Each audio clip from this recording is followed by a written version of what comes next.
Sanctitatem vestram supplico, ut in sanctorum catalogum proxime refere velit, Beatas Ioannam Emiliam de Villeneuve, Mariam Iesu crucifixo Bawardi, et Mariam Alfonsinam Danilgatas. Seront proclamées saintes le 17 mai prochain les bienheureuses Sœur Marie de Jésus crucifié, Mariam, et Sœur Marie-Alphonsine. La nouvelle de la canonisation des deux religieuses palestiniennes a été annoncée par le pape François en personne, au cours du dernier consistoire des cardinaux, ce 14 février.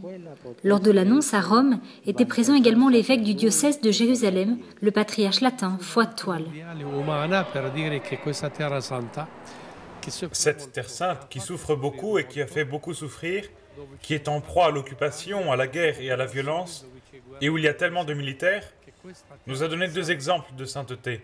Telle doit être la vocation de cette terre, un appel auquel nous espérons pouvoir répondre.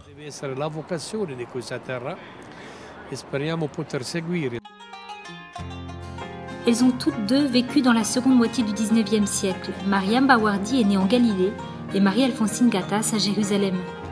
Marie-Alphonsine est la fondatrice de la congrégation féminine du Très Saint Rosaire de Jérusalem, tandis que la Sainte Mariam a donné vie au premier Carmel de Palestine à Bethléem.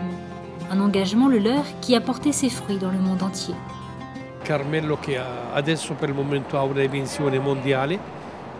Le Carmel aujourd'hui a une dimension globale, parce que les religieuses du Carmel de Bethléem viennent désormais de Pologne, d'Afrique, de France, de partout dans le monde, d'Amérique latine. Quant aux sœurs du Rosaire, elles sont maintenant présentes partout dans le monde arabe, musulman, également dans les pays du Golfe. Elles ont un charisme dans le domaine de l'éducation, en particulier de l'éducation des filles, et elles font un travail merveilleux.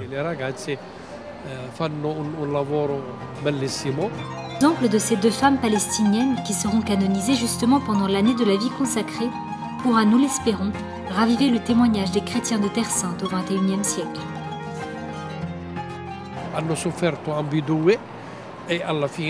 Toutes les deux, elles ont souffert.